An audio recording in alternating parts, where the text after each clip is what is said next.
साथियों, ये कल रात का वीडियो है जिसके अंदर पूरे भारत से साबका संघर्ष कमेटी के ये जो मीडिया मैनेजर है अपना कपिल देव जी और हरियाणा के साबका के अध्यक्ष है। तो उन्होंने विनती की है कि साबका संघर्ष कमेटी पीछे हट गई है और उन्होंने हवाला दिया है नलिन तलवार स्पोक्समैन का। तो उसके ऊपर ये मंथन वीडियो बनाया गया है और जिसको आप पूरा अच्छी तरह से देखें, जिससे आपको पता चले कि आगे उनकी मांग क्या है। जय हिंद, जय भारत। साथियों, जय हिंद, जय भारत, वंदे मातरम में आपका साथी ओम प्रकाश जैसलमेर से। कल बहुत ही अच्छा एक वीडियो सोशल मीडिया पर ट्रेंड कर रहा था, सैनिकों के हित के लिए, सैनिकों के भले के लिए, और वो इतना बढ़िया था भाई साहब कि हमें अच्छा लगा कि साबका ने कदम पीछे खींच लिए और बाकी देश के जो भी संगठन है वो आगे जंतर मंतर पर जल्दी आ जाओ और देरी मत करो।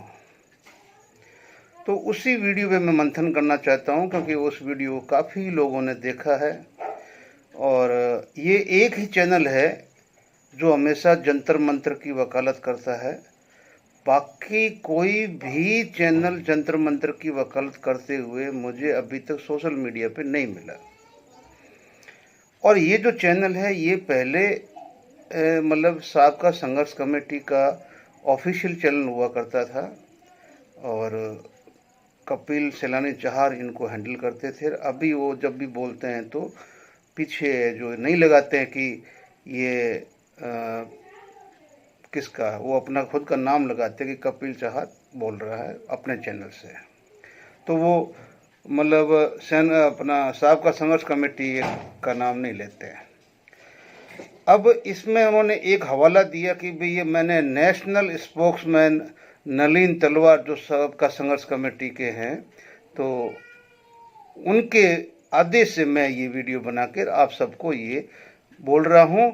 और जैसा कि आपकी इच्छा थी कि हम लोग ना आए, तो हम लोग नहीं आएंगे। अब हम लोग में कौन, साबका संघर्ष कमेटी का कहने का मतलब का, जब सब साबका संघर्ष कमेटी के अगर स्पोक्समैन का अगर ये बयान वो आगे लेके चल रहे हैं तो कहने का मतलब साबका संघर्ष committee. As a Rajasthan coordinator मैंने भी इस वीडियो को फिर आगे जो साबका के पदाधिकारी और भी है उनको भेजा, उनका ओपिनियन लिया। तो जो उन्होंने अपना ओपिनियन दिया कि भाई साहब आपको जो मर्जी हो चाहे कीजिए, वो जो बोल रहे हैं आप मान लीजिए। हमारी तरफ से वो दोनों व्यक्ति साबका संघर्ष कमेटी तरन तारण से बाहर है। हमने हमारी action committee, Punjab action committee जो हमारी थी, रंधावा साहब की अध्यक्षता में मीटिंग करके, और मीटिंग में उनको बुलाया भी था, वो आए नहीं थे और सर्वसम्मति से हमने प्रस्ताव पारित करके बाहर कर दिया है। और आने वाले 7-8 दिनों में हम फिर एक कोई अच्छा मतलब करने जा रहे हैं, संगठन बुला रहे हैं अपने वहाँ के लोकल पंजाब के, और इकट्ठे होके हमें जो एक मीटिंग करेंगे और हम ऑफिशियली इसमें जो ऑफिशियली डिक्लेयर करेंगे, चाहे तो हम मीडिया में देंगे, चाहे न्यूज़ में देंगे या कैसे भी देंगे। अगर हमने एक बार बता दिया, उससे अगर वो संतुष्ट नहीं है तो जैसे वो संतुष्ट होंगे हम वैसे करेंगे। लेकिन वो बंदे साबका संघर्ष कमेटी से बाहर है। अब आप चाहो तो उनकी बात मानो और चाहो तो हमारी मानो, हमने अपना ओपिनियन दे दिया।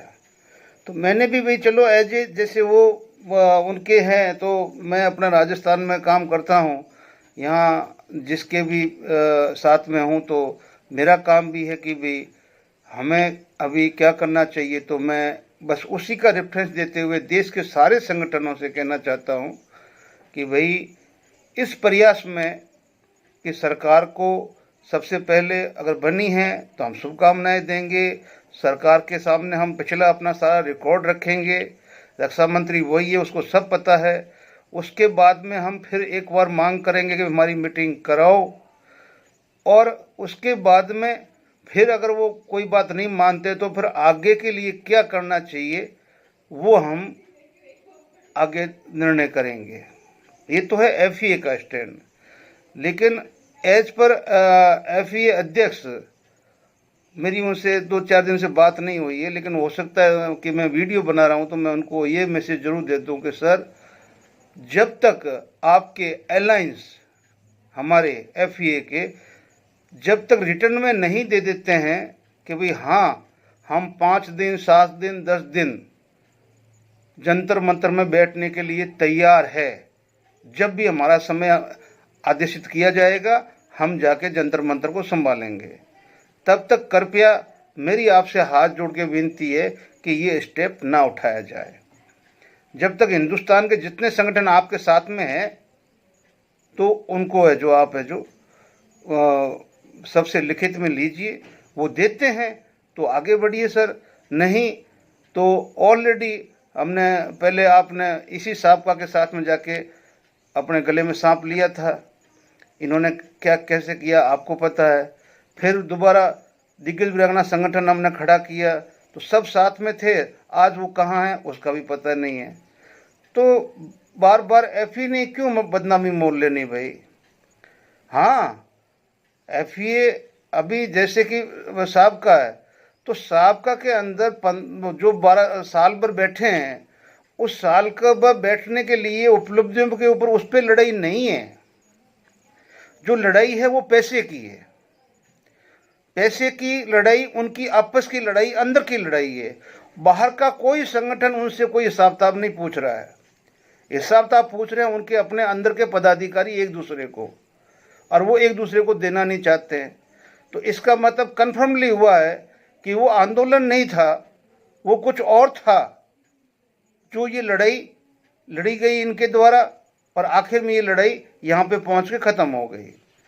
और अब जब आगे इस तरह की लड़ाई उनको नहीं लड़नी है तो वो अपने आप पीछे हो गए, ठीक है ना। अब चाहे इधर से हो या उधर से हो, पक्ष तो दो बने हुए हैं, लेकिन आखिर लड़ाई पैसे की थी और चंदे के पैसे की थी। चंदे के पैसे की थी। देश के सारे संगठनों को इससे शिक्षा लेना चाहिए कि भाई 2 रुपये लो तो उसका हिसाब किताब रखो।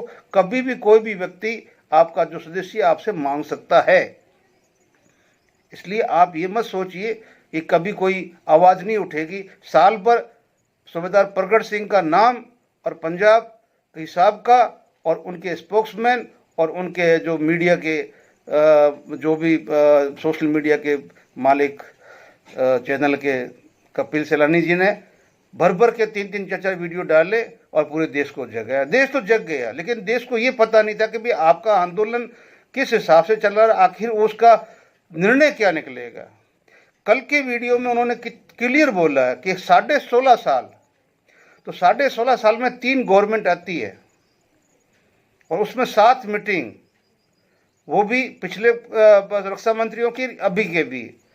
तो जब 16.5 साल में आप मतलब कोई भी चीज का निर्णय नहीं लिवा पाए, तो फिर आप कैसे कह सकते हो कि भाई ये एक नेशनल लड़ाई लड़ने की आपने इतनी बड़ी कुर्बानियां दी। हाँ, यस, आपने किया, आपने बस रोकी, आपने अब बोला हमने 4 बार ट्रेन रोकी थी। फिर शंभू बॉर्डर तो हमने भी देखा, उससे पहले हम मर तो नहीं गए थे, हम भी जिंदा थे, लेकिन कहाँ का थे पता नहीं, क्योंकि शंभू बॉर्डर के बाद वाला तो आपका टाइम टाइम फिक्स हो गया था, क्योंकि मान साहब ने आपको इजाज़त नहीं दी पंजाब के अंदर। तो मेरा कहने का मतलब यही है कि साबका ने ही साल भर वहाँ चलाया, हमने मान लिया। बाकी हम जितने भी वहाँ गए, बैठे, सहयोग दिया, पैसा दिया, हम तो उनसे कुछ नहीं मांग रहे हैं, कोई हिसाब किताब नहीं मांग रहे हैं। और हमसे पूरा देश अगर मांग रहा है कि एफई के पैसे कहाँ हैं, तो 101% बोल रहा हूँ कि आपका बैंकर चेक बन के बैंक के अंदर सेफ दिल्ली का दिल्ली में पड़ा है। दिल्ली से वो पैसा बाहर निकला ही नहीं है। जो खर्च हुआ है वो आपके ऊपर खर्च हुआ है, वहाँ जो प्रोग्राम हुए हैं, और जो बचा हुआ है वो आपका दिल्ली में पड़ा हुआ है। और जब भी दिल्ली में ही कोई फंक्शन होगा, वो पैसा दिल्ली में खर्च किया जाएगा, आप लोगों के बीच में किया जाएगा। इतनी मेरी ऑन बिहाफ ऑफ एफईए अध्यक्ष मैं कह सकता हूँ। लेकिन अब देश के पूरे सैनिकों को चाहिए कि नहीं, गफलत में नहीं आना, नहीं आना। जंतर मंतर में साल भर का आउटपुट क्या निकला वो आपने देख लिया। एक संगठन पैसों के लिए लड़ रहा है, किसी को बाहर कर रहा है, किसी को अंदर कर रहा है, और आपस में लड़ाई पैसों की ही है और कुछ नहीं है। वो 95 ईयर्स का प्रगट सिंह को मतलब एक तरह से वो बना दिया, यानी कि वहां तक नहीं चुके कि भाई इन चोरियों में वो भी शामिल है, पंजाब के सारे पदाधिकारी शामिल है। भाई आप जानो, आपका संगठन जाने। बाकी कोई कहते कि भाई इनकी बदतमीजी से इनको बाहर किया है, तो ये अभी हमारे गले उतरती नहीं है ना, क्योंकि बदतमीजी तो पूरे साल ये करते रहे। ऐसे ऐसे लोगों की बेइज्जती की जिसने कभी जिंदगी में सोचा नहीं कि मेरी बेइज्जती होगी, ठीक है ना। उन लोगों ने अपने मुंह पे क्या क्या सुना और वो अपने वापस घर आ गए, वापस जाके कभी वहां कदम भी नहीं दिया है, न वो देंगे। तो जिन्होंने प्रगट सिंह साहब जैसे आदमी के नाम से सब कुछ चलाया 16 साल तक, आज कल इस वीडियो के अंदर हरपाल का नाम लिया गया, प्रगट सिंह का नहीं लिया गया, जबकि साहब का अध्यक्ष तो प्रगट सिंह था। हरपाल बैठा था वहां पे, प्रगट सिंह नहीं बैठे थे। तो इससे साफ जाहिर होता है कि इनकी अंदर की बहुत ज्यादा मतलब है, वो धीरे धीरे छन छन के बाहर आएगी। और अब लास्ट में मैं आपको एक छोटा सा एग्जांपल देता हूं कि जो आज की अभी सरकार आई हुई है, बीजेपी लीडेड है, बहुमत बड़ी पार्टी है, लेकिन इसके अंदर उन व्यक्तियों की पहचान रखो, चाहे फौज वाले हो चाहे सिविल वाले हो, किनकी, जो व्यक्ति कहता है कि चोर को कहे कि तू चोरी कर और मालिक को कहे तू सावधान रहे, चोर उसका ऋणी हो जाएगा। यार उसने हमारे को अच्छा घर बता दिया मालदार, और वो उसका ऋणी रहेगा, चोरी करने जाएगा। वहां मालिक जगता रहेगा तो उसको पता चला यार बंदे ने सही टाइम से हमें बता दिया, तो हमने चोरों का मुकाबला कर दिया और अपनी संपत्ति बचा ली। वो व्यक्ति दोनों का ही मतलब हितैषी हो गया, दोनों ही उसके ऋणी हो गए।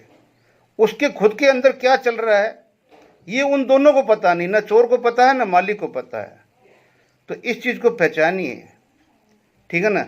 ये शुरुआत हो चुकी है सिविल में भी और फौज के जो हमारे संगठनों में, जो जंतर मंतर पे जल्दी से जल्दी आंदोलन चाहते हैं, आंदोलन जल्दी से जल्दी शुरू करो, ठीक है ना।